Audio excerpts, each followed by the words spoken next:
Hello YouTube family, welcome to my channel. ఈ ఎండలు చాలా విపరీతంగా ఉన్నాయండి. ఎండల వల్ల ఏమి తినాలనిపించడం లేదు. చల్లగా ఏమేమి తాగాలనిపించి ఫ్రిడ్జ్ ఓపెన్ చేస్తే నాకు బనానాస్ కనిపించాయి. రొటీన్గా ఏం తింటాం లేండి, ఏదైనా జ్యూస్ చేసుకుందాం అని చెప్పి బనానా స్లైసెస్ని కట్ చేసుకొని ఒక జ్యూసర్ జార్లో వేసుకొని అందులో నేను కొంచెం బూస్ట్ని యాడ్ చేసుకుంటున్నాను.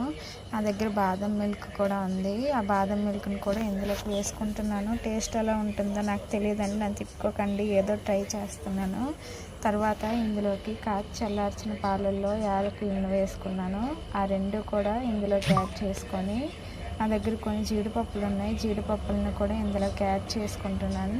దీనికి సరిపడా షుగర్ని వేసుకుంటున్నాను. తర్వాత ఇదంతా కలిపి బ్లెండ్ చేసుకుంటున్నాను. బ్లెండ్ చేసుకున్నాక కొంచెం కూల్గా ఉంటే బాగుంటుంది కదండి. నేను ఫ్రిడ్జ్లో పెట్టుకొని ఒక 1/2 అవర్ తర్వాత తాగితే టేస్ట్ పర్లేదండి, అంత బాగుంది అని కూడా